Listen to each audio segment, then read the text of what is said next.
What up, ladies and gentlemen? It is Monday night. We're back here for another Monday night review show. We got three movies. We got three lovely people here who all went to go see different movies. And spoiler alert, Rob went to go see the best movie this weekend. But before we get into it, let's go ahead and introduce everyone. Rick Aragon, how you doing tonight, Rick? I'm doing very well. I'm back.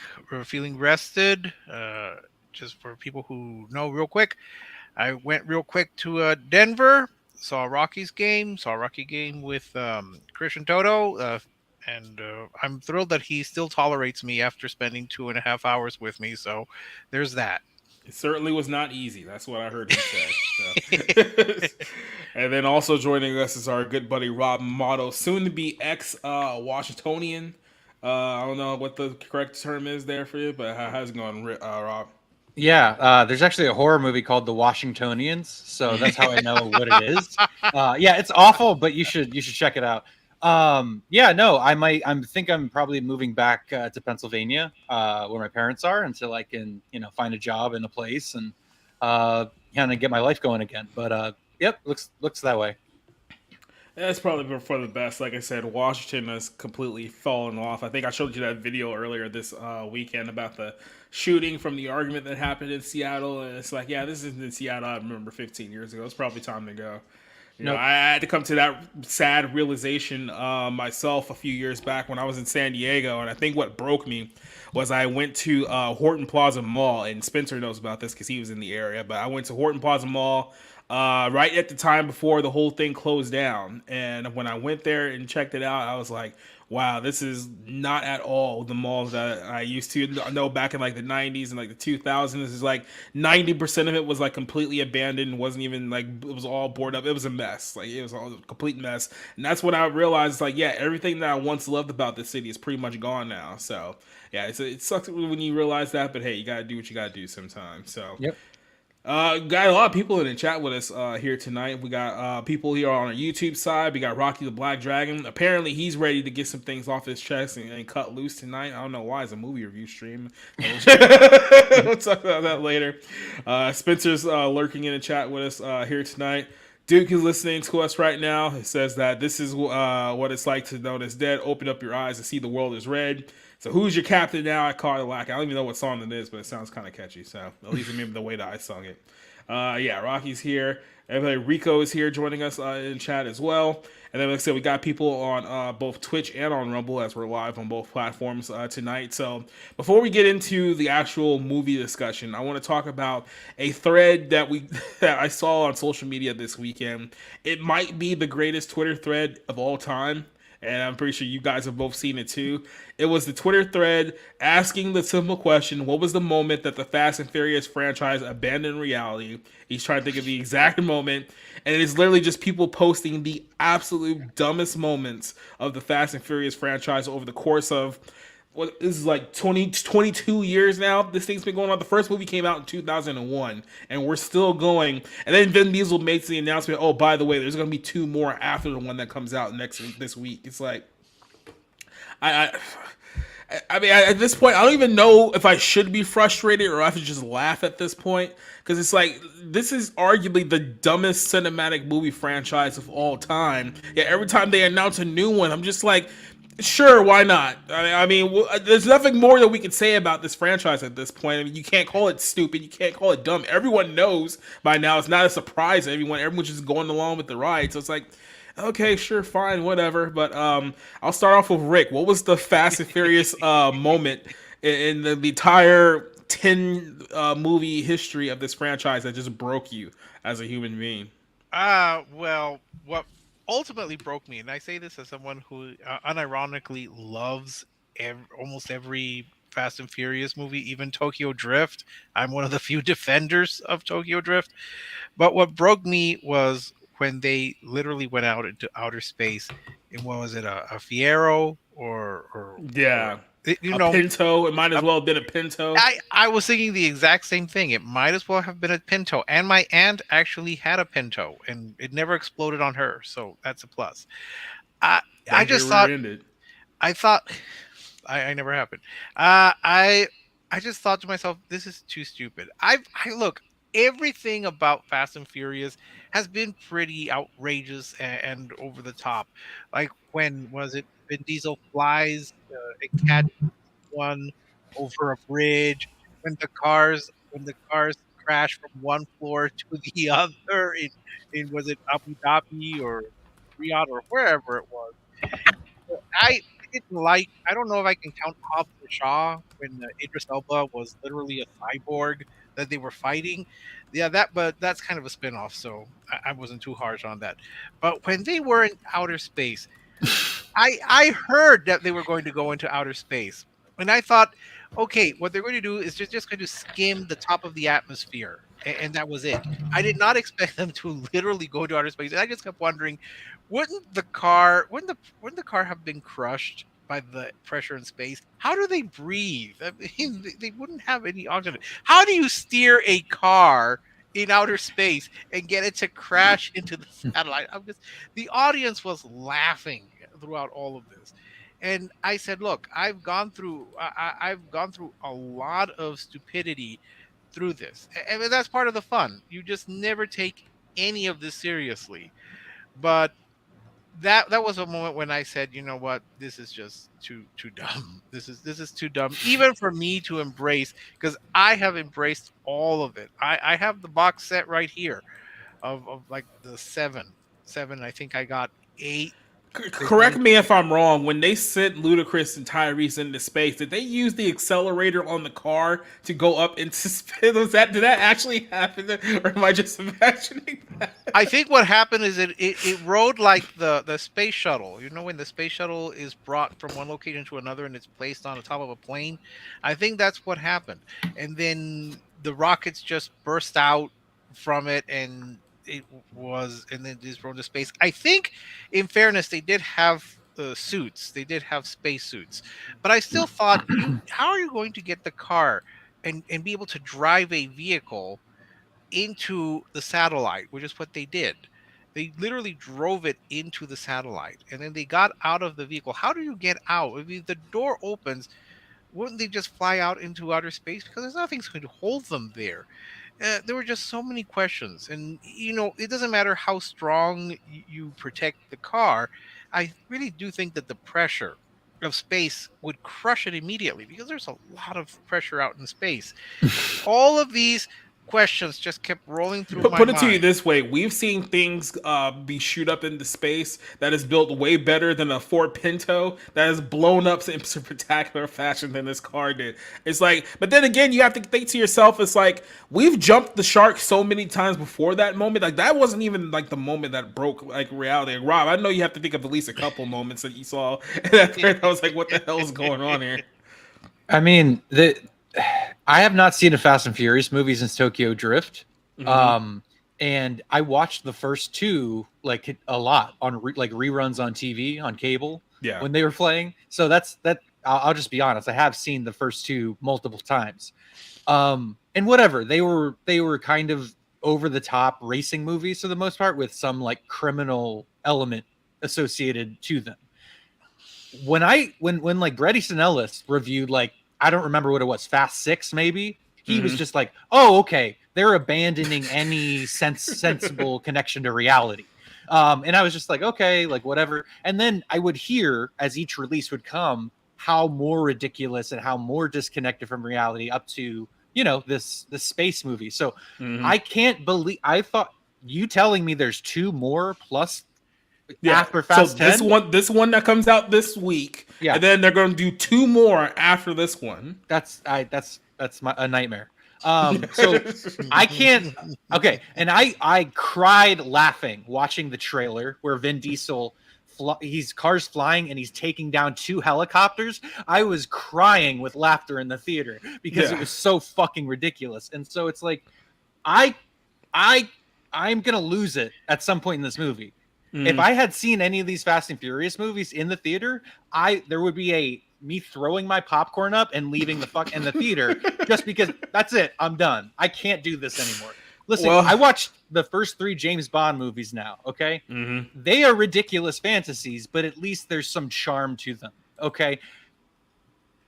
Again, I can't say that these films are charmless because I haven't seen one in, 17 years. So we'll see, guys. But I don't have a lot of hope. Yeah.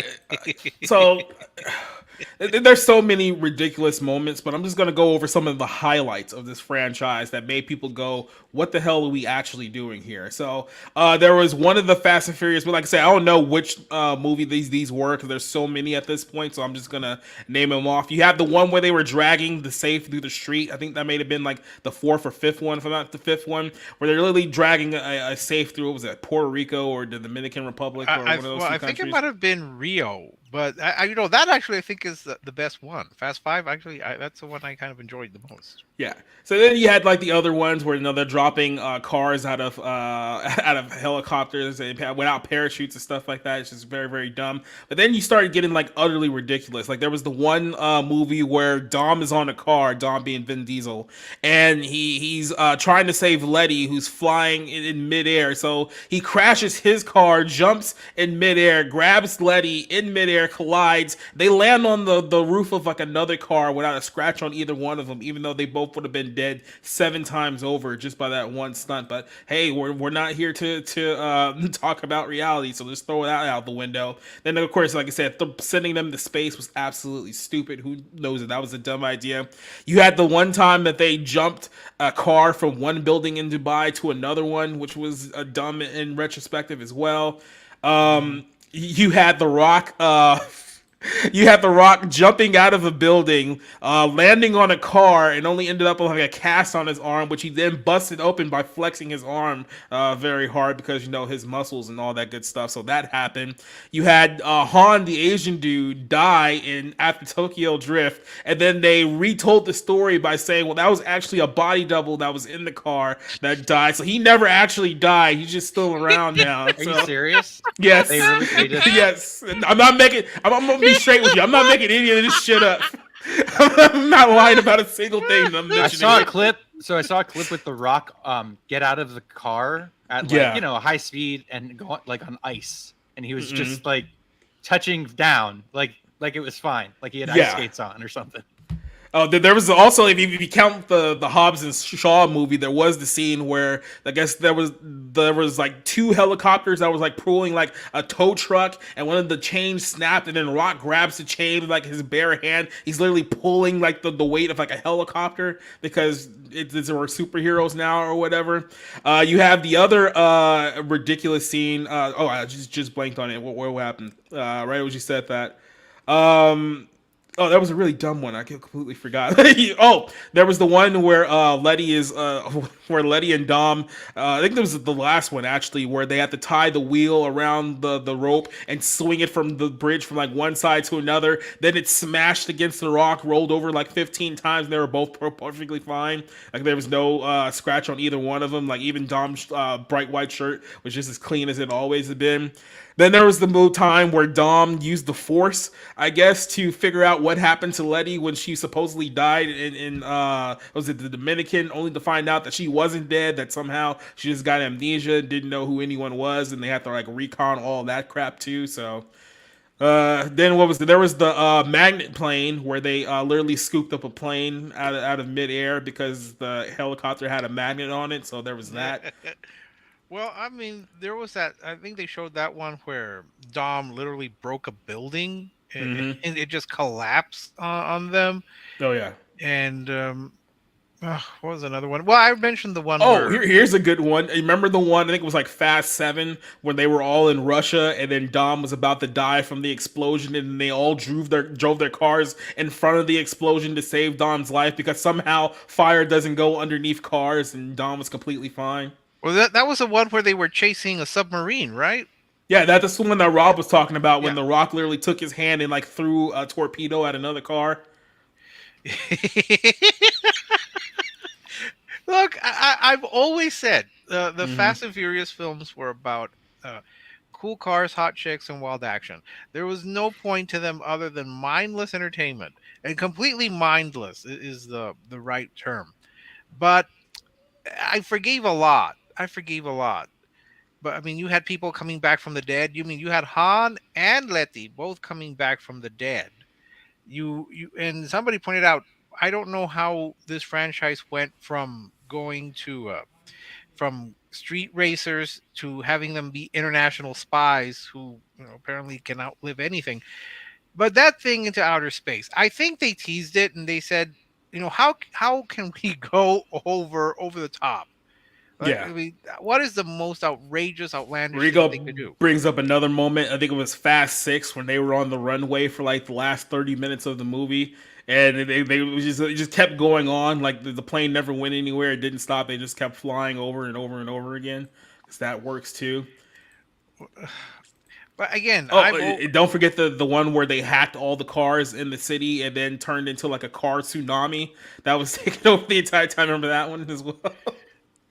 I've always enjoyed all of them up to, was it Fast 9, where I just said, this is too stupid even for me.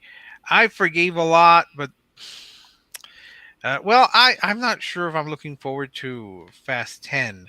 And then there's what, Fast 11 Part 1, Fast 11 Part 2. Yeah, there's still more. By the way, there's the one where the Vin Diesel stomps the ground and it collapses the parking garage with the fight Yeah. with Jason Statham. Yeah, that happened as well. Or what's another good one with Vin Diesel? I mean, not only that, but then you have like the characters as well. It's like Ludacris in the second film was like a street race organizer, and then all of a sudden he turned into like a supercomputer hacker somewhere in between there. And then Letty was literally just Dom's girlfriend in like the first movie, and then I think in the seventh movie she was in Dubai fighting Ronda Rousey in hand-to-hand combat. So I mean, yeah, there's a whole bunch of ridiculous, dumb moments. I will say that I do think the second one has the best title. Too Fast, Too Furious. Mm-hmm. I love that title. I don't know why. But And even no, that was considered corny by even 2003 oh, metrics. that's the one where they crash onto a yacht that's going 100 miles per hour, apparently, or Yeah. 150 miles. I didn't know that yachts could go 150 miles per hour. Yeah, well, apparently cars can go even faster to catch up to a yacht that's going 100 miles an hour to crash into it. So And crashes perfectly on top of the yacht. Mm-hmm. You Oh, never. Oh, go did ahead. you remember the one with Paul Walker when he was on that bus that was falling off the cliff? So he climbs on top of the bus as it's falling and then runs his way off the bus to only get caught by Levy in the car. Remember that whole scene too? I'm no. There's so much of this that has washed over me. I've been very forgiving of this because again, you should never go into any of these movies expecting any kind of logic to them. Yeah. They're just complete I always say this is just junk food for junk food films. They're enjoyable. I certainly have a good time. I can't complain. They're not going to be on Turner Classic Movies. I hope not. But the way TCM is going, I wouldn't be surprised. But look, they've managed to rope in more and more people as this has become. This is not quite the world's longest and most expensive soap opera, but let's just say um, it's probably outdoing Marvel. I don't know about financially, but it's outdoing it in terms of heroes who apparently are impervious to death and can come back from the dead.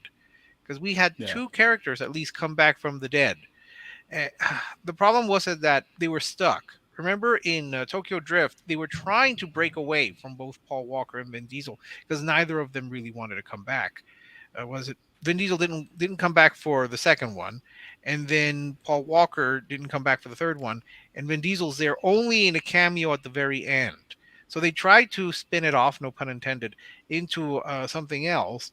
And what they ended up doing is they had to bring back people from Tokyo Drift into, what was it, Fast 8, Fast 9? Yeah. And the only thing is Lucas Black's, he looks like 40 years older than what he actually is. It was so bizarre. So then here's the other thing too. It's like they unnecessarily jacked up the timeline of this entire franchise for no reason whatsoever. Because remember, the original trilogy was Fast and Furious, Too Fast, Too Furious, and then Tokyo Drift. That's how this whole thing started, right? And then when they brought the series back after several years, they got the idea, well, you know what? Let's start doing some movies that happened before Tokyo Drift and make the entire timeline a mess. So here's the chronological order of the Fast and Furious movies based on this current timeline. So you have the first Fast and Furious movie, then Too Fast, Too Furious. Then Fast and Furious, which is technically the fourth movie, is now the third movie. Fast 5 is now technically the fourth movie in the series. Fast 6 is now technically the fifth movie.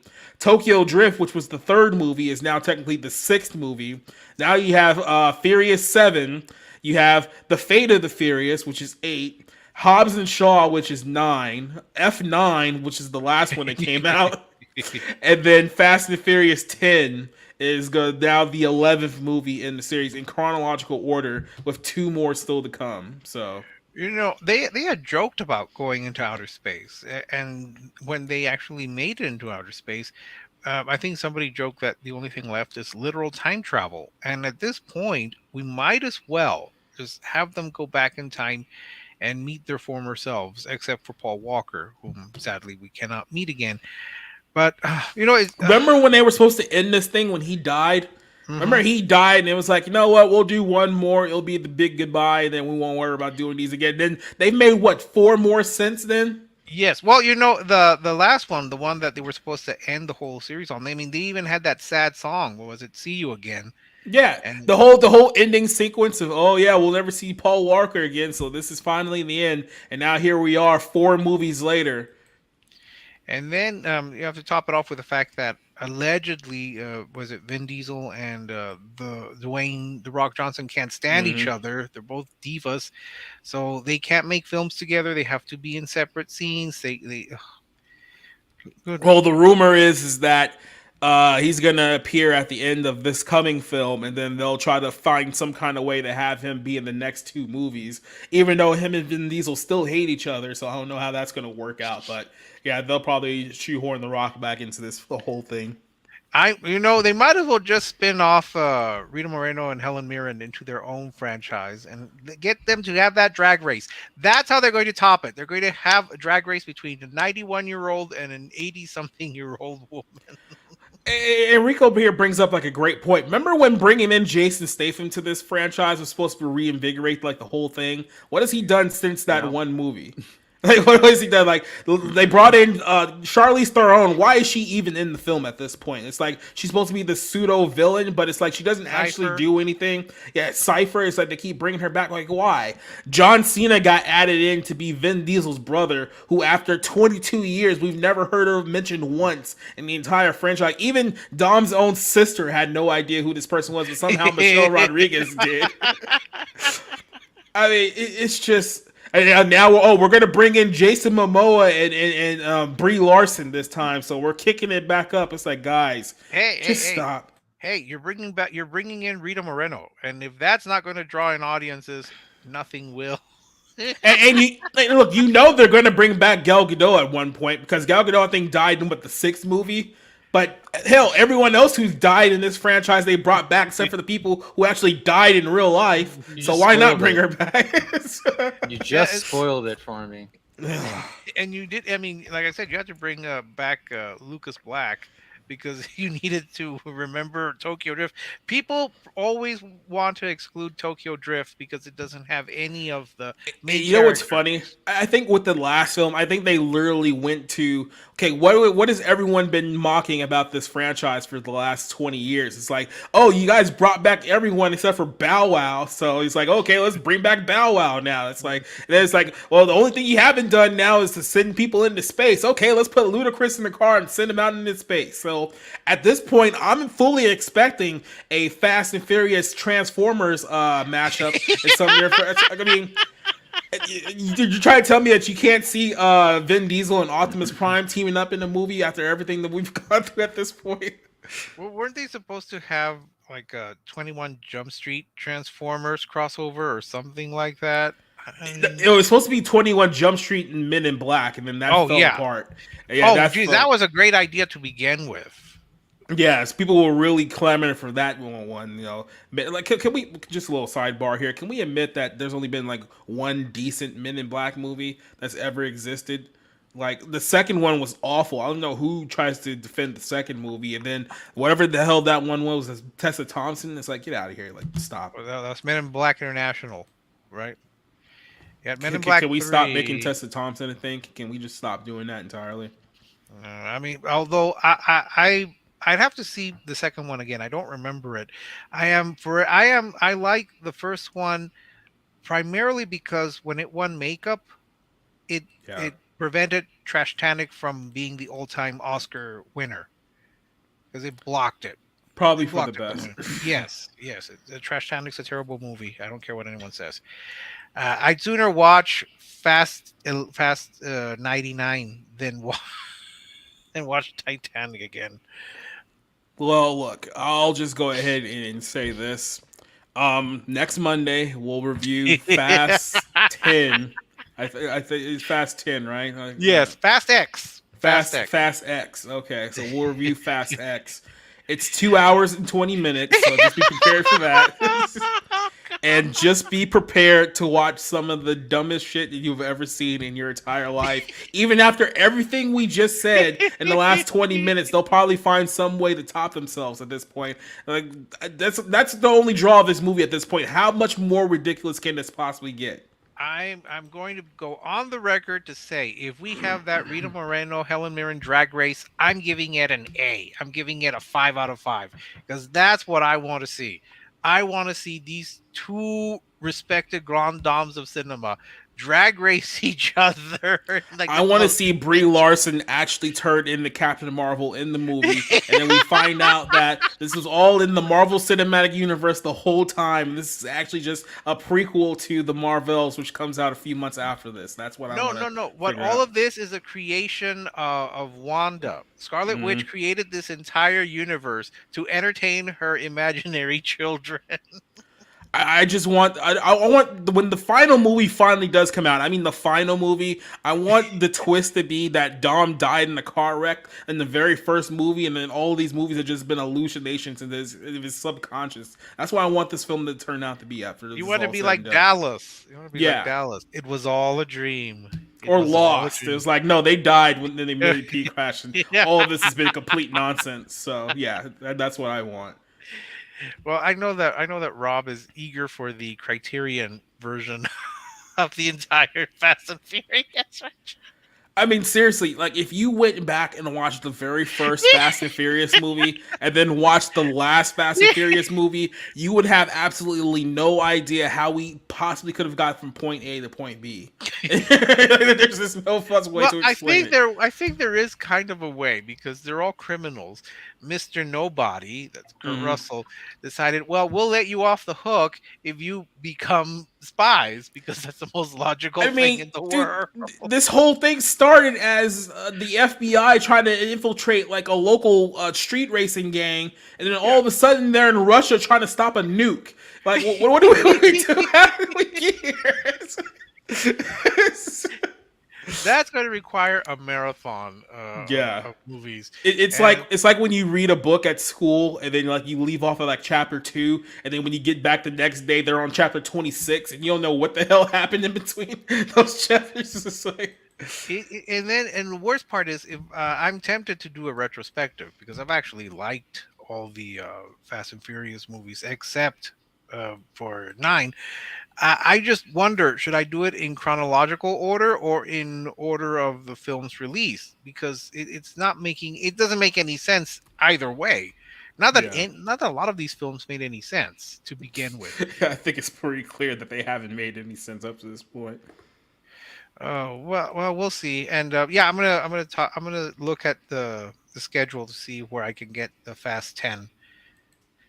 Yeah, for Fast X. I don't know what. I don't know. I'm just throwing my hands up at this point.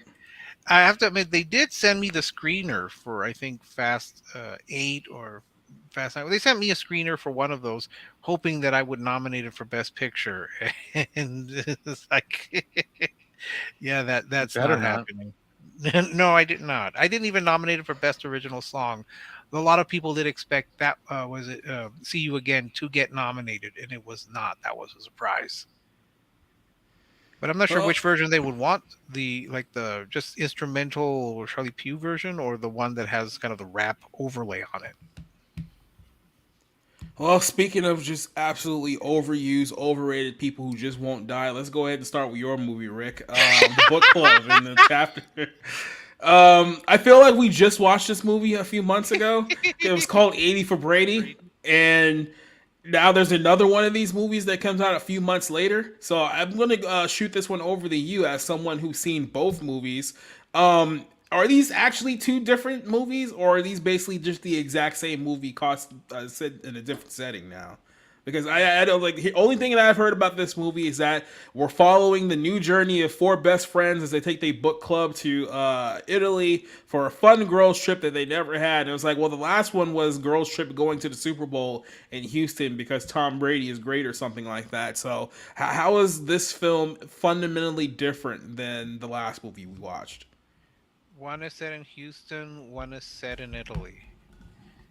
One involves one late. Well, both. Both of them literally have fanny pack jokes. Both of them have. Although the only difference is that in 80 for Brady, Sally Field refers to hers as a strap-on. In the next chapter, Candice Bergen refers to it as her waist wallet. That there's a difference. The, I actually, I'm thinking when I was watching the movie, I literally wrote down, I think in my notes, there's probably a template that these screenwriters follow, and they just pretty much follow the same predictable plot points. You see everything that's coming. There is no surprises. Kind of real quick, 80 for Brady is probably like Philadelphia Story compared to this one. This is probably I had to think long and hard when I left the theater. I had to think long and hard. Would I rather watch was book club the next chapter, or would I rather watch House Party? And I think I would rather watch book club only because it has very pretty scenes of Italy. Apart from that, this is probably the worst movie I've seen all year. And Jacob, you must hate me. When I go to Atlanta to see the Braves, I'm not inviting you just for that, just for making me watch all of these Oh terrible no. movies. Yeah, I was going to invite you, but now I'm not. You're not even getting Whataburger. Uh, Oh no. to answer to answer your question, there's very little difference. I mean, some of the differences is that, well, first, this is a sequel. 80 for Brady is not, uh, but it features Jane Fonda again as the oversexed one, and then you pretty much have the same type of characters, kind of not the same situations, but you don't have any originality. 80 for Brady is actually better because at least you get the sense that they're trying. Here they're not. The four actresses are there just so they could go to Italy and have a good time there. The movie ends with a montage of the production company filming in Italy. Some of them masked, some of them unmasked, and, and just enjoying and just reminding us how wonderful, what a great time they're having out there in Italy, while the rest of us are locked in our homes, supposedly terrified of a virus that will kill us. The movie does start out with various Zoom meetings and all the predictable things, like someone who doesn't know how to work their filter. Uh, Jane Fonda at 7 o'clock has to run out and bang her pots to thank the first responders and all the nurses who are doing TikTok dances. You have someone saying, "Oh well, my restaurant closed, but I was going to retire anyway, so it's okay." I hated that just from the beginning because I don't want to be reminded of the misery that I went through during the de facto house arrest that people were being put through. So what did you want me to tell you about a movie that looks like it was created by AI? I don't know why the Writers Guild is protesting artificial intelligence, because it looks like this was created by artificial intelligence. They just plugged in four old ladies go on trip, and then just let the computer create the screenplay. What more can I say? That I saw the nice Alamo Theater in Denver to see this movie. That's like the highlight for me. What can I tell you? Well, honestly, what do you want me to tell you? What was Guy Fieri and Billy Porter in this movie like they were in the last movie? No, no. Although I did have an interest, I did have kind of a not bad experience, but I had kind of a curious experience with this one when when Giancarlo Giannini popped up. He plays a police captain who comes in at the most inopportune time for them. I I know it's the Alamo, but I literally said out loud, "He's still alive." That's a terrible thing to think. It's the first time I've ever asked that question when I saw someone. I thought he died. I thought Giancarlo Giannini had died. It's like he's still alive, Surprise. and He's it's eight. just Well, him just like everybody else in this movie is what 80 years old. Like literally, like they're all have to be in their 80s at this well, point. And I'm thinking to myself, who is the target audience for this? Because young women are not going to watch this movie. So you're literally, and then even the women who are the same age as the women in this movie aren't going to go out to a movie theater just to watch this. So your only target audience for this movie is what 40 to 50 year old women who still have somewhat of an active life that they will get out of the house to watch no, Jane Fonda. no. Actually, I was the only person in the theater who did not remember when Roosevelt was president. So all I the thought you were people. going to say you were the only one in the theater. I would believe that too. No, no, no. I was surrounded by very old people. I was surrounded by people who could have been my elderly parents or grandparents. And I don't want to put. I think Craig T. Nelson is not in his 80s. I think he's probably like maybe in his late 60s. And then there were who else? Mary Steenburgen. I don't think is in her 80s, but this is just a terrible, terrible movie because everything is so predictable. Hmm. There, for example, when they get to when they're going to travel from Rome to Venice, these two porters come to help them with their luggage. And I all but said, "They're stealing your luggage. Do you not realize this?" And it's not until they get to Venice through on a train that they realize that they were robbed. And I said, "It's so obvious that these people who are just popping in out of nowhere and offering to take your luggage and look like thieves are stealing your luggage." And one of the pieces of luggage has the ashes of one of their husbands. And forget the fact of how she managed to bring ashes, uh, you know, from the U.S. to Italy. And when we don't know why she's going to dump them there, specifically, she never specifies where she's going to dump the ashes. Just, just the idea of traveling with people's ashes is just really bizarre. But there's what did I put in my notes? I put they're stealing the luggage to Venice, and it was so obvious. It was, and I did write Giannini's still alive. Oh, I forgot. There is a Mother Teresa sex joke. Yeah, I heard about that. So Yes, on your little Twitter thread. So I want yes. to go into the explanation of what the hell that was all about and why they thought that would be a good idea to put it in this movie. Well, it goes like this. As we know, Jane Fonda is playing the slut again in this one. I mean that's one of the comparisons between 80 for Brady and this. So they're in the hotel in Venice, and apparently in the past she had hooked up with the owner, and now the place is run by his daughter or granddaughter. So so Jane Fonda compares herself to Mother Teresa. Says, "Oh well, you see, that's how I paid for my knee surgery. So I'm just like Mother Teresa." And I think one of the others says, "Oh yeah, I guess I left that part out of Mother Teresa's life story." And the third one says, "Ah, see, Mother Teresa wasn't on her knees just for praying." And I'm thinking, did you just really make an oral sex joke or a suggestion about oral sex involving Mother Teresa, and you thought that was funny? There's there was nothing funny. Nobody laughed. Uh, Oh, uh, I don't know. For some reason, the Mother Teresa sex joke just did not go over well with people. Yeah, insinuating that Mother Teresa is performing fellatio on people. Yeah, that's gonna have them rolling in the aisles. What I mean, do you want me to go over what the plot? What plot? What plot is there? Four old women, one of them who gets engaged after enduring a year of COVID. They decide to go on a trip to Italy because The Alchemist, the book by Paulo Coelho, encourages them to follow adventure. So they go there. They I hate go that to. book, by the way. I read it. I don't remember it. Yeah. Then they go to Venice, where Mary Steenburgen's character coincidentally finds the man that she romanced when she was taking cooking school.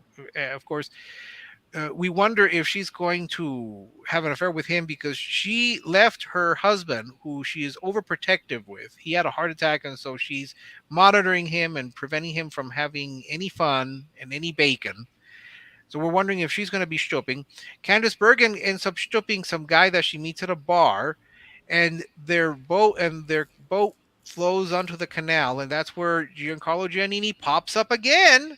The first time he pops up is when he tells them, "Well, there's not much I can do after your luggage was stolen, and please don't bring the ashes of some dead guy over here. And oh, how dare you? You're a terrible person." So he pops up again. Then they go to I think Tuscany, and then we find out that the Jane Fonda's fiance has been secretly smuggled there, and they're going to have the wedding there in Tuscany, not in New York as they originally planned. But does Jane Fonda, who never wanted to get married, does she get married? What about Diane Keaton and her long-term boyfriend? Will they get married?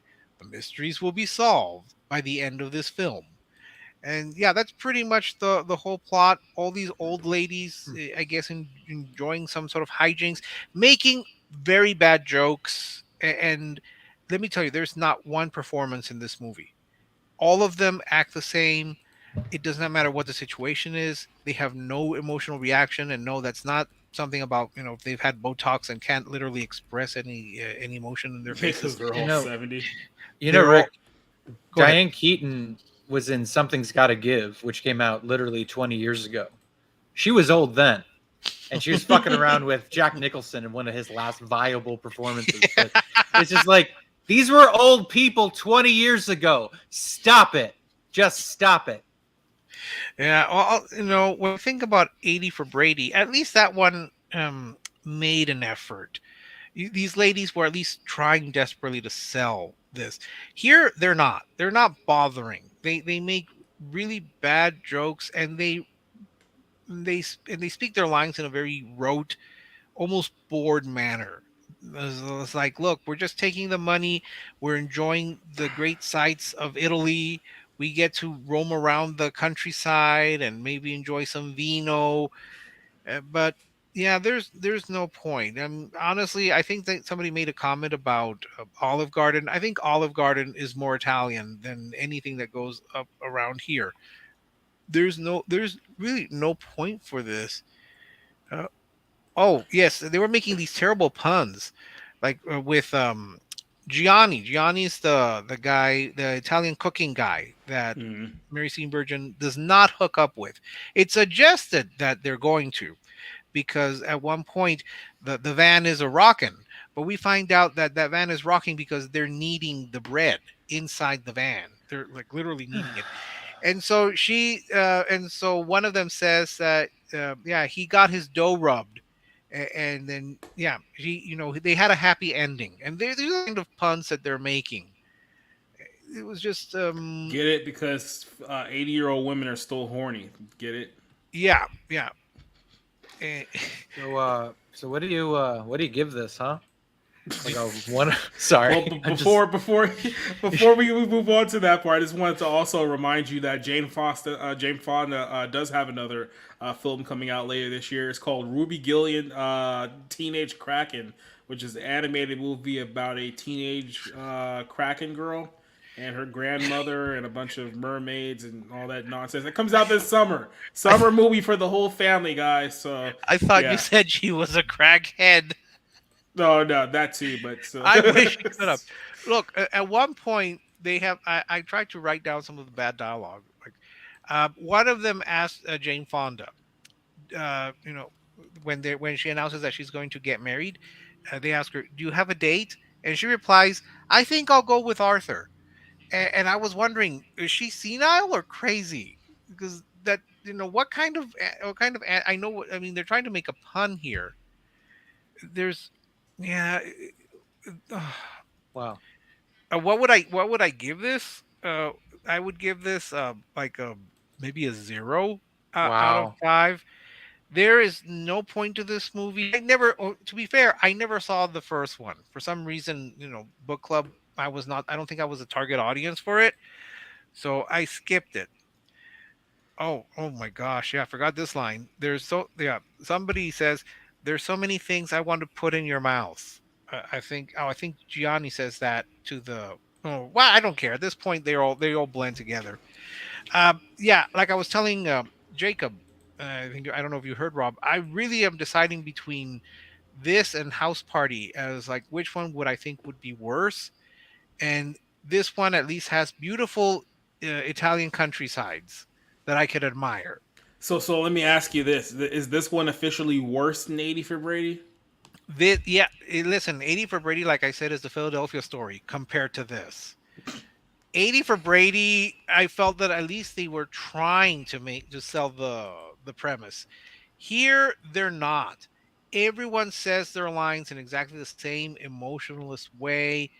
It's like they know it's garbage, but they're getting paid for it. Yeah, no, 80 for Brady is better. 80 for Brady is flat out better than whatever this crap is. I Yeah, and actually, I don't know. I think I might want to see House Party instead of this. It's really close to deciding which one would be worse. Well, I still have House Party as my number one worst movie of the year. I don't think Mm. anything's beaten that so far. There's been some contenders because you had the Scream movie. Like I said, 80 for Brady was pretty bad. No, 80 for The Brady is Power much better. Rangers, the Power Rangers movie was pretty awful. But yeah, I think There was Scream. better. There was better and more emoting in the Power Rangers. David Yost showed more emotion than any of these four women. That he physically could with whatever that butchered face that he has on right now. Yeah.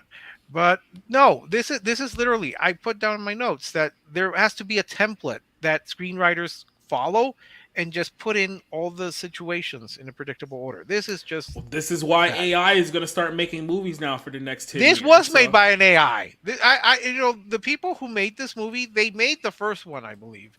This is made by an AI. This was made. This has to have been made by a machine because there's no way that functioning people could have created something this horrendous. I don't know how anyone could like this movie. And you know what? I was sad. The people that I was following outside the theater, they were like, "It's nice to have a good fashioned style romantic comedy." I'm going, you people who were probably alive when Katharine Hepburn just started out, you guys have no idea what a good mhm. romantic comedy. If you think that this is a good one, Yeah, look, all you people who remember what life was before World War II, like maybe it's time to sit this one out. probably World War One in a couple of cases. Oh man.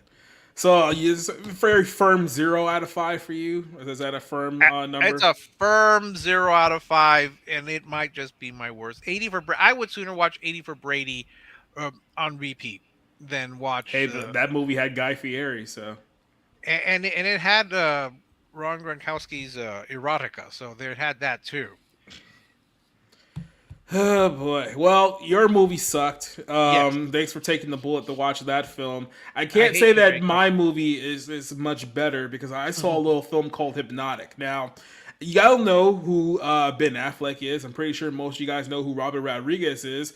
But you probably didn't know that this film was coming out because there was absolutely no marketing behind this movie whatsoever. So many people told me this weekend, it's like, wait, Ben Affleck has a new movie coming out this week? Like, where heard of it? I didn't hear a single thing about it. It wasn't promoted anywhere. It wasn't pushed, but it had a production budget of $65 million. So what the hell happened? I started digging into this.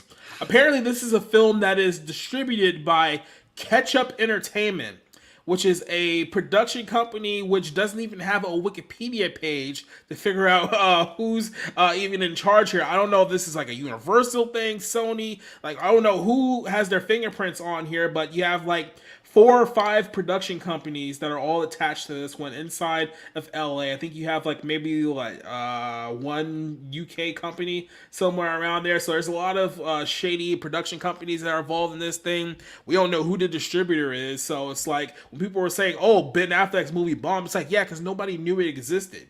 Now I saw the trailer for this. I thought, okay, maybe there's something here. Maybe this can be a sleeper hit. No, this film is utterly ridiculous from start to finish. So here is the premise of this film, the way that it's laid out, is that Ben Affleck is playing a cop. I believe the cop's name is Danny. He's playing a cop, and apparently what happened was that his daughter was kidnapped by some random guy, snatched in the middle of the street. He's on death row, the guy who took her, but nobody knows what happens to the little girl. It's just presumed that she's dead, but Ben still thinks that there's a chance that she may be alive somewhere. So he's still trying to like figure out, what happened to his daughter, where his location is. So he's following this guy who he thinks may have information about his daughter's disappearance. So they do this whole stakeout at this bank where they're trying to find the guy. They got like the cops and like the FBI all around here and stuff. Well, they find out that this guy seems to have supernatural powers in the sense that he can hypnotize people on the spot. So, like, she's sitting there on the bench with this woman, and he's telling her that, yeah, it's really hot outside. It's almost like it's scorching, right? And she just starts, like, wandering off into the distance, taking off all her clothes, complaining about how hot that things are and stuff like that. So, basically, he can tell people to do whatever he wants. He's like this super powerful telepath or whatever the case is. So he finally convinced Ben. Then he gets like the two guards to, I guess, attack Ben. He disappears. Nobody knows what happened. So he goes to meet this woman who's played by Alice Braga, who I'd never heard of. I think I've seen her in a couple of things, but I don't really truly know who she is. But she plays a medium, and she plays kind of like one of those like Miss Cleo type mediums or whatnot. And it turns out that she's also a hypnotist. So, of course, she's the good hypnotist in this whole story. And she's trying to explain to Ben that, the man that you're after is one of the most powerful hypnotists in the entire world. He can basically get people to do whatever you want. But for some reason, he can't get into your mind because you have a mental block. There's something in your head that's preventing him from getting into your head. So we had to figure out what's so special about you. So the whole movie is that Ben Affleck is looking for this guy. He's teaming with this Hispanic woman who literally her entire job is to explain to the audience what is happening in the plot because it's that hard to follow. So it's like they're literally walking around and she's explaining, the whole history of being a hypnotist and why this whole secret society of people who can control people's minds, all nonsense. And it just turns into one big chase movie. That is what we are believed. That's what we're told. That's what we're supposed to believe throughout the course of this movie. About the halfway point in this film, we turn and find out that everything that I just said is a complete and utter lie. And this is what's actually happening. And yes, I will spoil it for you because guess what? You didn't see the movie this weekend, so I don't think you're going to be worried about spoilers for it anyway. So we come to find out that actually everyone, and I do mean literally everyone who Ben Affleck has interacted with to this point is all part of the same team. They're all part of the same secret organization. And it comes to find out that he has been in some kind of a mental simulation this entire time because they're all after his daughter. So he knows because he used to be a part of this group. So he knows that they're after his daughter. So what he did is that he hid his daughter away somewhere and then cleared his own mind so that even he couldn't figure out where his daughter was, but he left like little clues or whatnot to trigger his memory so he can find out where he is. So this whole time they've been playing this simulation about pretending that he was a cop in hopes that somehow they can mentally trigger him to give up the location of his own daughter. They ran this simulation 12 times. And this is the 13th time that they tried, and they still couldn't figure it out. So what happens is they do the whole thing all over again. You find out that, the bank thing, that was all made up. The whole thing with the medium, that was all made up. The whole first third of this movie was just a complete ruse, right? So then Ben Affleck finally figures out that what's going on. He somehow manages to escape this super secret, I guess hideout or where they got all these elaborate setups and whatnot. He escapes. He figures out where his daughter is. He's on like some kind of like a ranch where his adopted parents were. That's where the little girl is. So of course the entire Legion of Doom shows up and they're like, hey, give up the girl. Turns out the little girl was actually the daughter of Ben Affleck and the Hispanic woman who had been leading him around this entire time. And it comes to find out that apparently they're the first two hypnotic people who have ever banged and had a kid. Because turns out this little girl is like basically Magneto or something like that. So the whole group wants this little girl because they need to control her powers before she becomes Professor X and turns people's brains off and stuff like that. And then once again, we get another twist. Turns out, well, the whole ranch was also a big giant ruse, except for the ruse was created by the little girl. And now all these guys are getting picked off one by one. It turns out that Ben Affleck, his so-called wife or whatever the case may be, and his daughter all go off into the sunset and live their lives now that the entire team is dead. And that's pretty much the end of the movie, right? That's the entire film from start to finish. And then we get this movie pissed me off so bad. They had the audacity to have a mid-credit scene, assuming that people were going to watch this film that was going to justify a sequel. And come to find out, well, actually, the director survived. He reconstructed Danny's foster father to look exactly like him for a fight that's supposed to happen in a completely different movie. They actually thought they were setting up a sequel with this film. This film is so dumb. Like, there's no way. Like, look, I'll say this: the first 20 minutes not bad because you're still trying to figure out exactly what's going on, what's the twist is. So when you're still in that kind of we're waiting to figure everything out stage, it's not that bad. But once they tell you exactly what's going on, it takes you completely out of the movie. It's absolutely stupid. None of this stuff makes any sense. And I'm 100% convinced. At first, I thought this was like a buddy favor. Like Ben Affleck starred in this movie because he owed one to Robert Rodriguez. It's like, hey, come star in this movie because there is no movie without you. It's not like there's a star in this film or anything like that.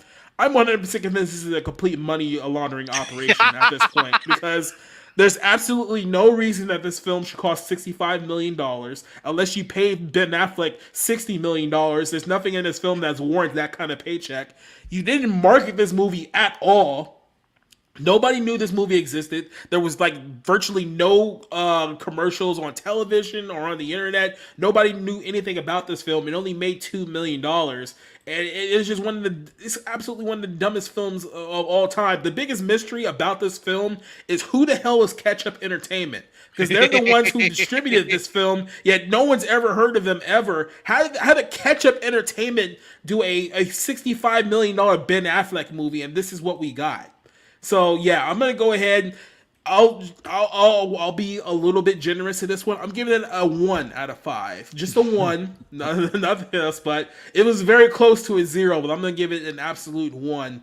Like I said, I don't know what to say. This is one of the most laughable and confusing movies of the year. And I thought maybe this could be a sleeper hit. Maybe this could be something that flies by the radar. We do get a few of those every now and then, but this ain't it. This is an absolute 1 out of 5 film from start to finish. Yeah. I saw it earlier today because I'm taking a vacation right now, and I thought that there was a good premise. I mean, it sounded interesting and it was sort of building up to a mystery, but then I think it was getting it was trying to be too clever and is trying to put into many twists. I didn't know that it had a mid-credit scene, just for the record. As soon as the credits started rolling, I left. And did you notice? I noticed that the little girl, when we meet her in the middle of all those dominoes, her dress is domino. It's basically a black and white, polka dot black and white. So I thought, okay, they're trying too hard here. And there's just so much that is just stretches the imagination when you're trying to do something like this, because they're trying to make it look like it's some sort of supernatural thing with is it William Fincher? I think that's the actor who is trying to make it like, oh, there's something supernatural in all of this, and then you start getting more and more silly, like those those scenes where they're trying to rip off, it looks like Inception with the buildings, and then you have like he has visions of the train rolling over his head, and I thought those look like very cheap effects. That doesn't, how is this relevant? When we get that twist that, oh, this is really just a simulation, and everyone's in on it, even like your cop, like your partner and the people at the bank and everything, and you even have a little place it's called bank and police station and all of this. I thought to myself, after 12 tries, 11 tries, how do you not know, for example, that he has foster parents? Wouldn't you just target them first instead of going through all of this? I mean, that would be the most 12 logical. times. They said 12 they did this times. 12 They times. did this 12 times, and why didn't they just come up with a different scenario? Why did they have to go with the cop scenario every single time? I mean, they're supposed to be these powerful beings that can control people's minds, but yet they came up with the same plot. Why didn't they just try different plots? It would have made more sense. But then we're looking at a movie that really doesn't. It's trying to be clever. That's the problem with Rodriguez. I think he's trying to try to be some sort of clever director. Notice that I think it's his son who or someone in his relatives who wrote the score, because it was writer Rodriguez who wrote the score, and I think they're just trying. I think he's just trying too hard to be clever and to be, oh, we're going to be mystery, but we're going to give you this twist about, oh, it's really just a simulation.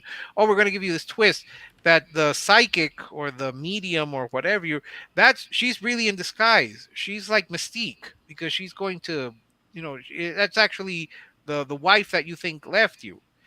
And the daughter, her name is Dominique, so obviously Dominique, and that's why they call her Minnie. I don't know, it was just getting a little too convoluted. Yeah, I'm gonna have to say that this is still better than, for book club next chapter, because at least at least I enjoyed the beginning where it was building up to this very interesting mystery.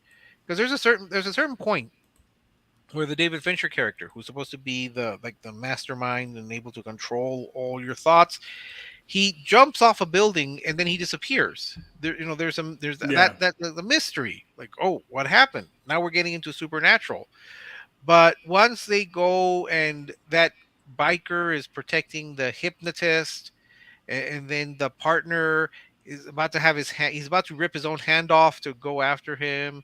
And yeah, I never thought of the fact that the Diana Cruz, the psychic medium, the Miss Cleo of Austin, Yeah.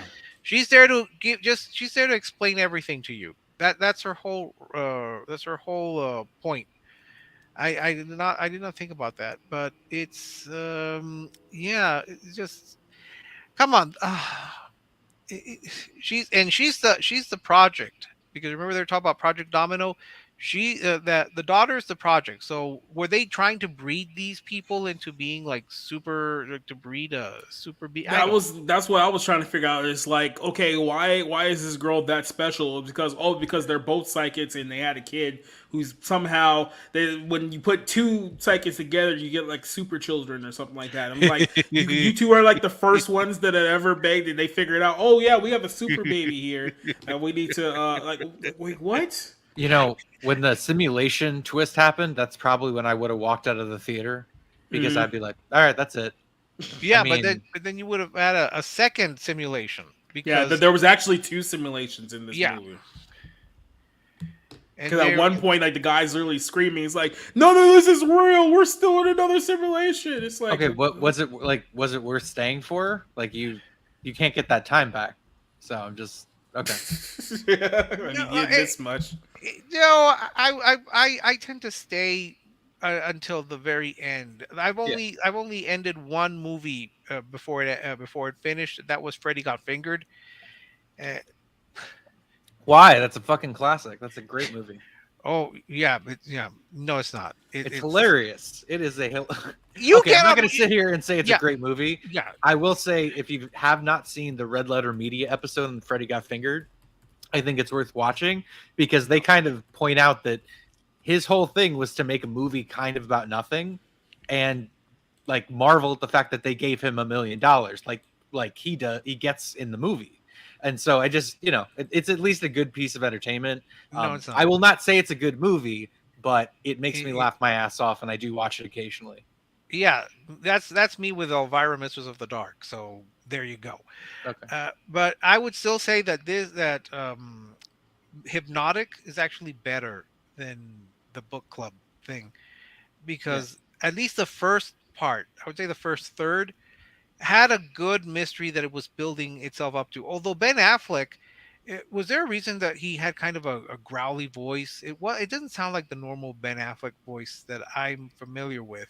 And here he wasn't acting. He was just he seemed very rote, very bored with everything. Like, yeah, this is too stupid even for me to even bother trying.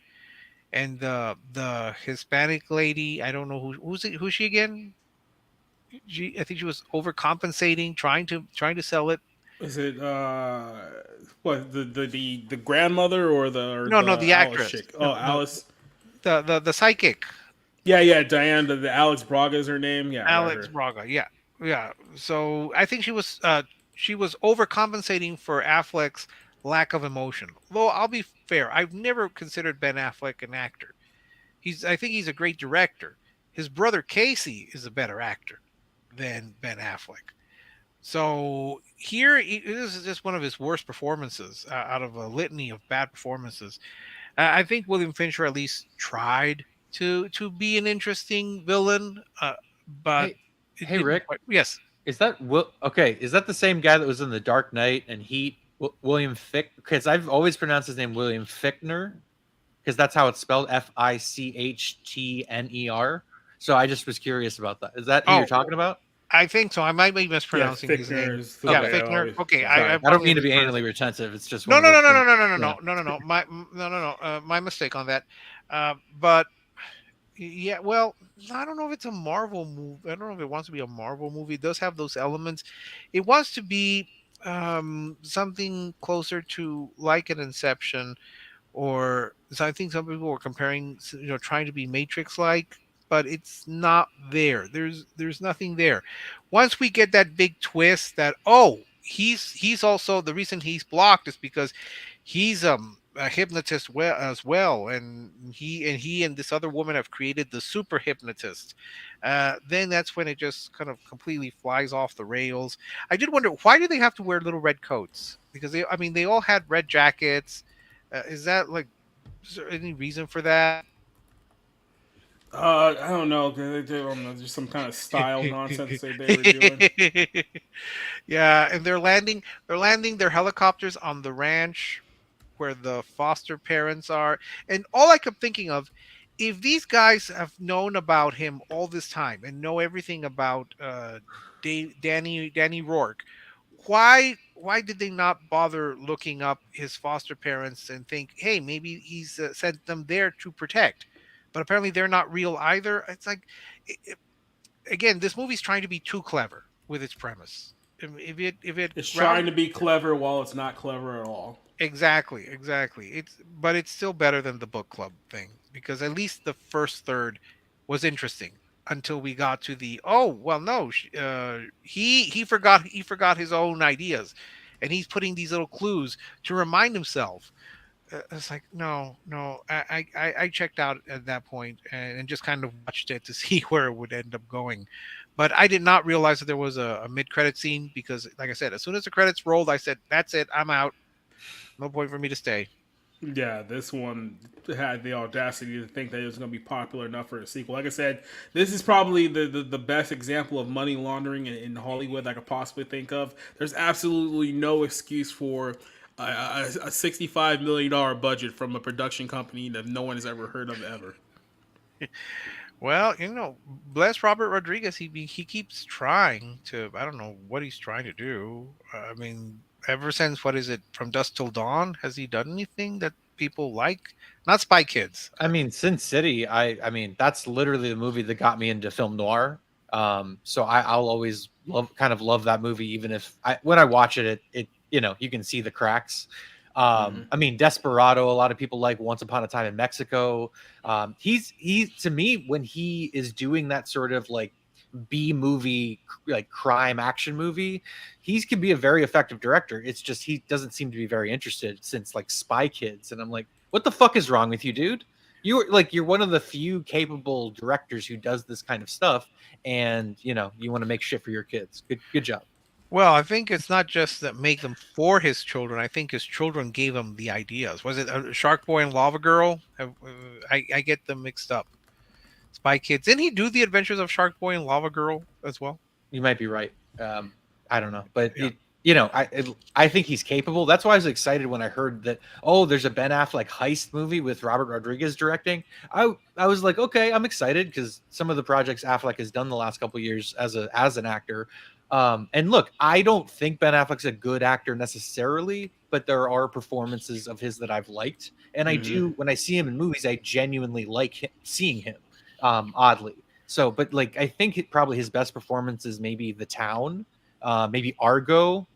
I don't like Argo because to me it's CIA propaganda, but it's fun. Hey, look, I have no problem. I liked Argo. I thought it was well paced. I wasn't too thrilled that he decided to cast himself in the lead and cast himself as Tony Mendez. It's like, yeah, for all the complaining that you guys do about whitewashing, you're not a good example of that. I'm trying to think of over the last few, because I mean, Ben Affleck. I mean, as a director, I like his stuff more as a director, but as an actor, the last few years, like he's been in some pretty bad stuff. Like he was in The Accountant, that wasn't very good. I actually really like that one movie because, Really? and I can't defend it really, but I had such a good time watching The Accountant. Okay, I never saw it. you have Live by Night, which That was terrible. That was terrible. Yeah. Yeah, that was bad. The Last Duel, which I think me and Rob, we talked about this a long time ago about kind of our split between that movie. He was funny at least in that, even if he was like over the top.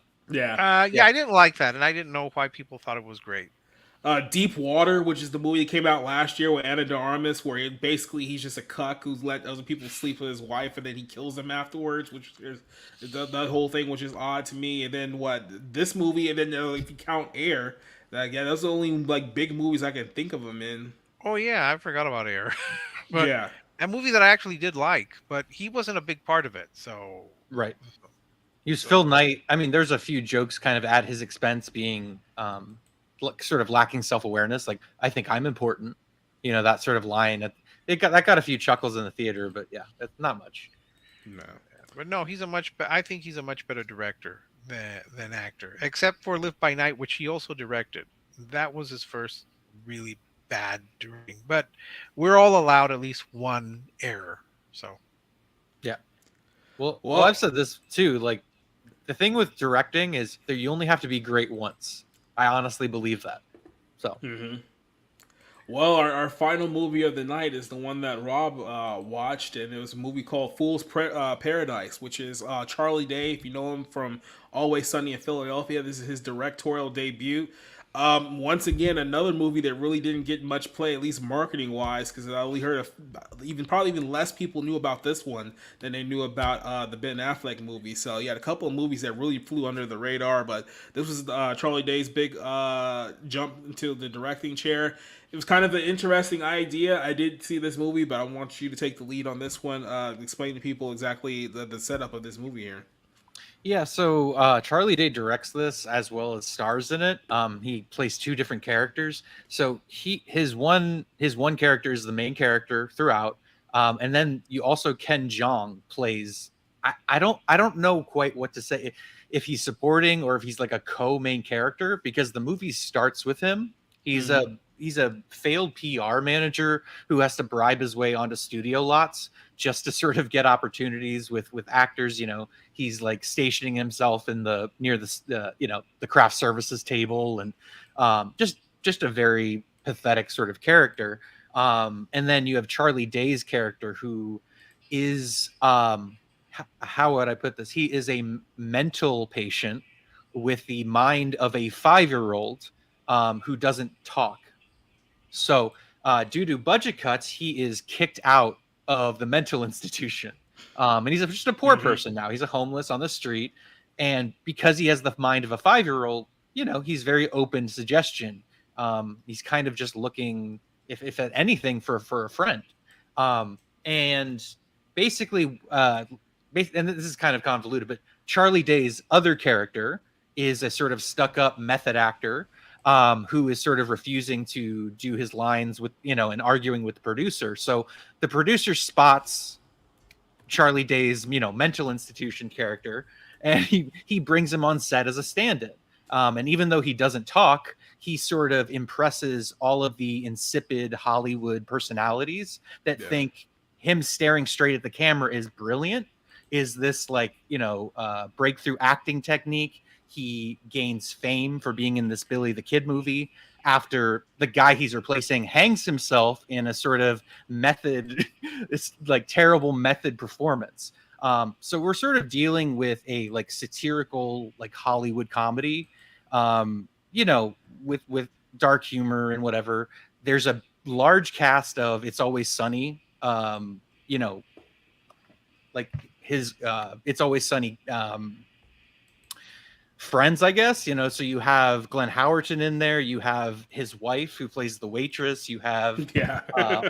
Artemis, you have Yep. the priest who becomes like a crack addicted beggar on the street.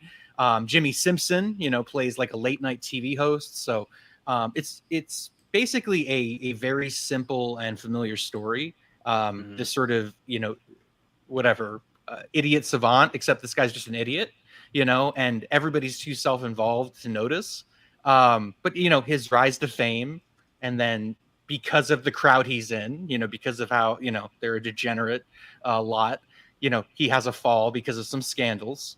And all along, him and Ken Jeong sort of keep missing each other, because we're dealing with a character, like I said, that has the mind of a 5-year-old, and everyone's sort of desperate to have a career and be important, that nobody really cares or sees this guy.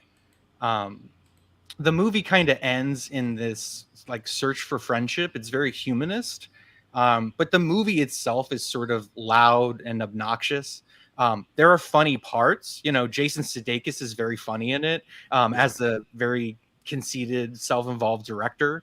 But it's a little lacking overall. Like, you have his press agent played by Edie Falco, who again is just sort of this shallow, obnoxious Hollywood personality. And I will just say, just real quick, I Yeah. thought that was Lisa Lampanelli when I first saw it. Oh, I was really? like, oh God, is she Yeah. in this movie? No. And then I was like, oh no, it's Edie Falco. I was like, oh, Yeah, thank she's God. got these massive glasses on her face, so it's just Yeah. like, yeah. And so it's just a lot of kind of absurdist stuff. And like I said, some of it works, but a lot of it doesn't. There's a lot of like punchlines that just don't land. And so I think it was a good first attempt by Charlie Day, but it's definitely a flawed movie that just doesn't quite get to the finish line. But and it's been compared to something like Being There, which is a really great movie, directed by Hal Ashby from 1979, where you sort of have this this gardener who becomes literally a advisor to the president, simply through people's misunderstandings of who he is, and the things he says that they misinterpret or misunderstand. So here it's Charlie Day doesn't talk, he doesn't say anything, and so it's even more of a farcical kind of satirical environment. And then again at the end, when him and Ken Jeong kind of reconcile, there's it's a hopeful sort of it's a hopeful outlook on friendship. So it was okay. It definitely sounds like it was better than your two movies. I gave it a 2.5 out of 5. And but you can definitely wait to check it out later. But I don't think people are gonna necessarily love it after the fact. It just seems like a kind of a dud. Yeah, I would probably go the same route with you did as far as the rating goes. Like, obviously, the theme here is that, they're kind of, playing around with the idea that literally any chucklehead off the street can come in Hollywood and be like a big star as long as they're put in like the right position and whatnot. So you have this guy who literally came in as a stand in for an actor who's basically a doppelganger of. And because the other actor is a complete moron who dies and kills himself in the act of method acting, he's brought in. It's like, oh my God, he's so brilliant. He says uncanny. So it's like they're literally just saying like, yeah, any bozo can walk off the street and be a star here. And I think early on it was kind of like trying to figure out whether this film was going to, I guess, go to it was early on. I was trying to wait to figure out which direction they were going with this movie. If they were going to go like kind of like the full parody route, or if they were going to go like the full satire route. They got off to a pretty rough start early on because they were trying to establish like all the characters before the story got going. Now, when the story did get going around like the midpoint, the second act, it did start picking up a lot better. And like I said, he goes through, having to deal with, oh, you have a team now. So like, here's your publicist, here's your lawyer, here's your intern, and like all this other stuff. It's like, wait, why are all these guys taking all my money? I don't even know who half these people are. So, Yep. and then you have Ken Jeong, who's just like the absolute like hack publicist who just like it's basically just like a parasite. He just leeches onto whoever he thinks is going to be like the next big thing, and all of a sudden, oh, this is my guy. This is all me. I hope you guys know that I helped create him, stuff like that. So I get that they parody like a lot of like the scummier aspects of the Hollywood industry. Even when he goes downward, when he goes like full downward spiral, and the next thing you know, he's like in the L.A. bridge with Common talking about, yeah, I was this big star, and now look at me, I'm under a bridge, but look at me, I got my freedom and like whatnot. And then of course you go full circle to like the comeback story. Oh, everyone loves a good comeback story, right? So like I said, for a directorial debut, I wouldn't say that it was the best. I do think that there's a lot of solid elements to it. Now, there's a lot of things that you're going to have to like work on if this is something that he's going to want to do like seriously, like moving forward. Or if it's just something that he is passionate about, and it's like, hey, I can get a lot of my friends or people who I've worked with over the years attached to this project and just like let things go. Like I said, I think it was a pretty solid effort for first time around. I mean, you can't bag on him too much for like a little bit of writing inconsistencies and directing, because I mean, if it's your debut is usually your worst work, to begin with, because I mean, you're really just learning like the ropes of how everything goes. So there is going to be a lot of trial and error, and there is here in this film. But I think it was a pretty enjoyable watch for the most part. And for a movie that had like a big ensemble cast, I was kind of expecting, oh god, we're just going to put everyone in this movie. There's got to be somebody here who irritates me. There really wasn't. I mean, he picked the right people to be in this film.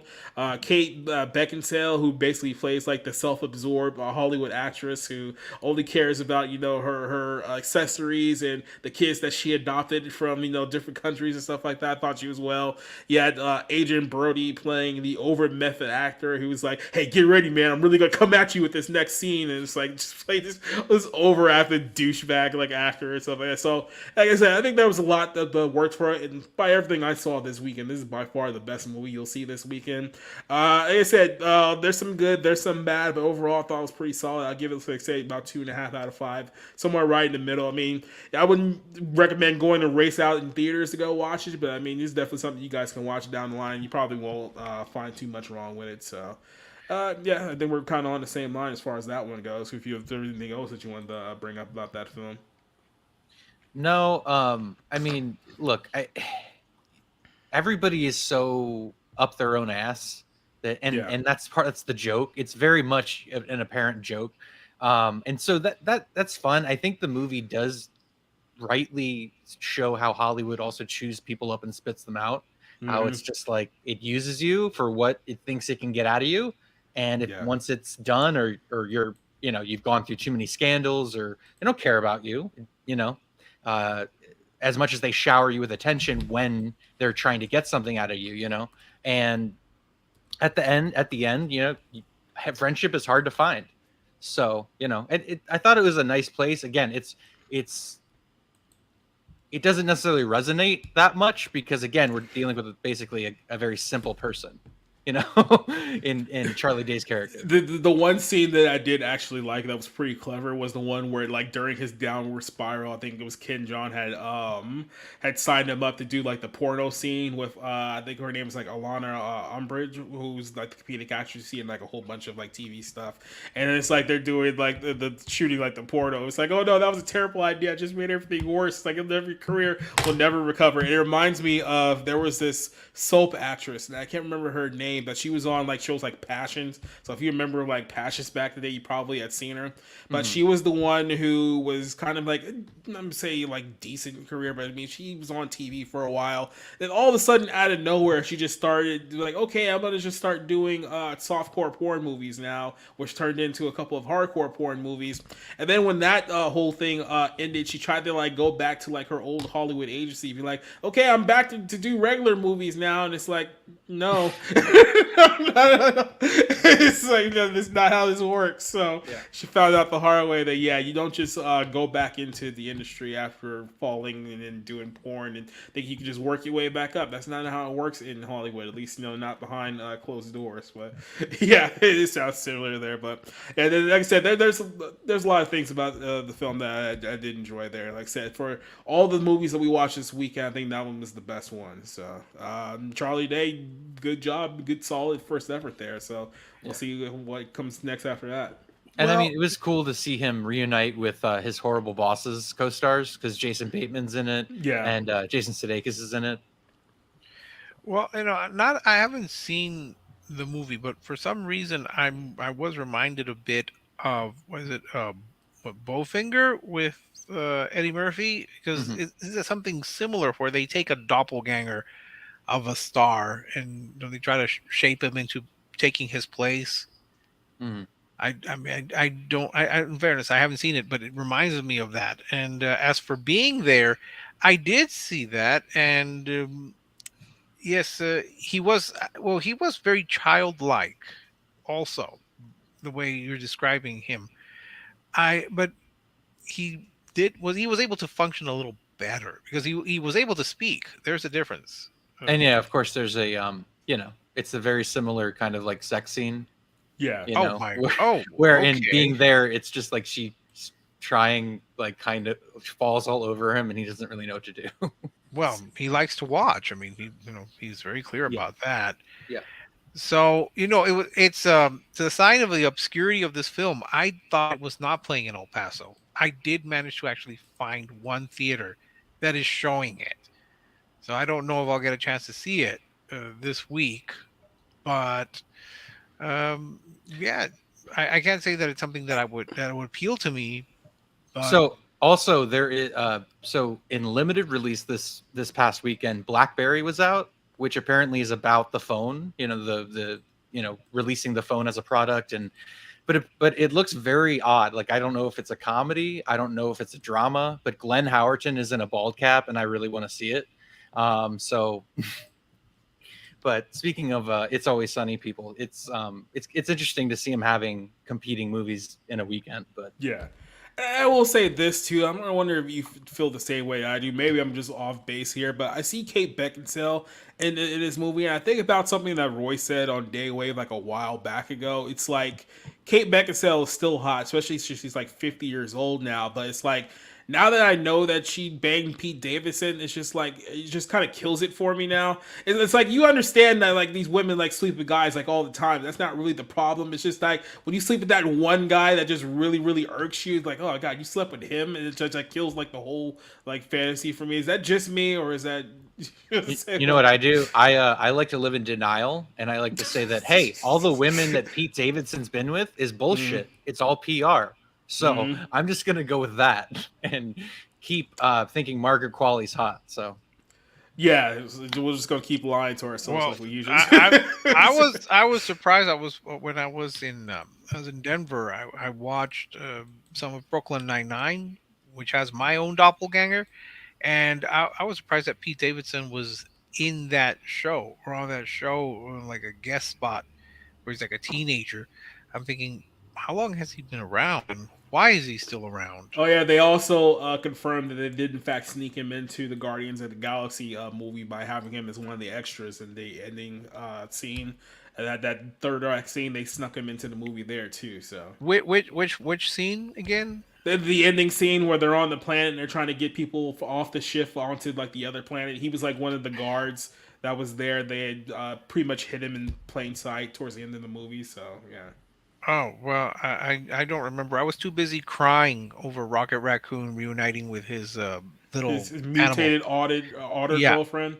Yeah, I was in tears at that point. I cannot believe how many fucking people on Twitter this past week were like, "This is a great movie. I cried." All this. I was just like, "What the fuck is wrong with you people?" I mean, it's fine if you genuinely think it's good or whatever, but you're adults crying over a fucking CGI animal. Like, what is? I'm sorry. What is wrong with you?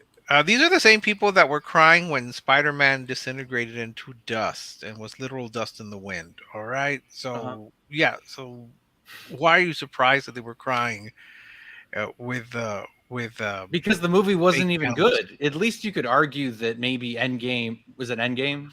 I don't know. Infinity War. I don't Infinity know. War, I whatever. think.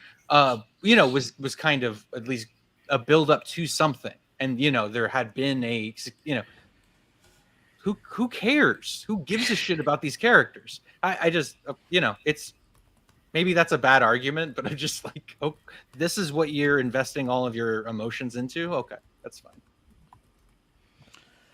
Yeah, so those were our three movies this weekend, and then we get to look forward to the next Fast and Furious movie coming out this week. So I'm not sure if that's a good thing or a bad thing based on what we came up with this week, but yeah, so that's going to be an experience. I think the last time I did like my old style, like I did a bullet point review. I've done two bullet point reviews.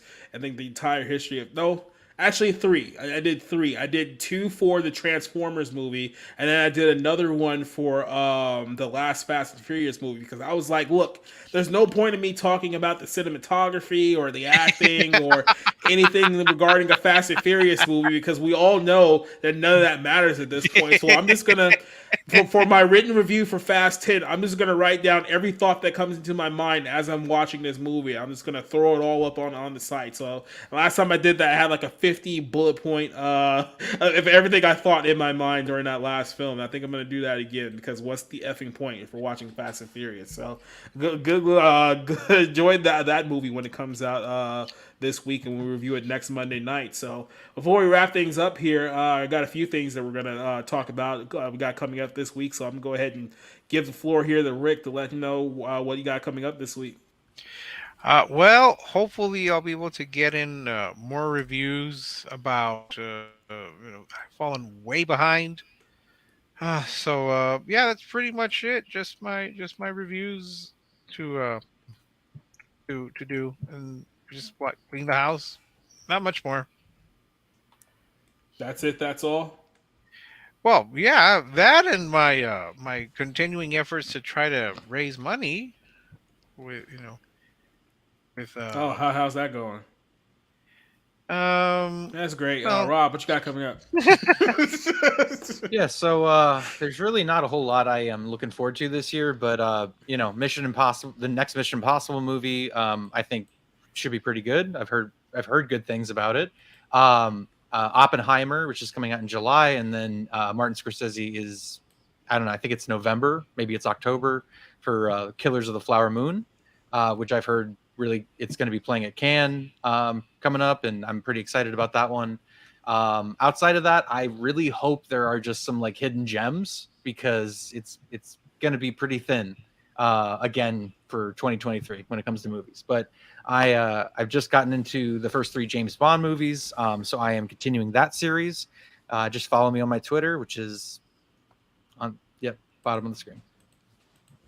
All right, then. Letting you guys know what we got coming up this week. So tomorrow, if you guys haven't heard already, we're going to have Chris Gore joining us for at least the first hour of the Barroom Podcast. We're going to talk about his G4 documentary, which is out right now. You can go watch it on his own site.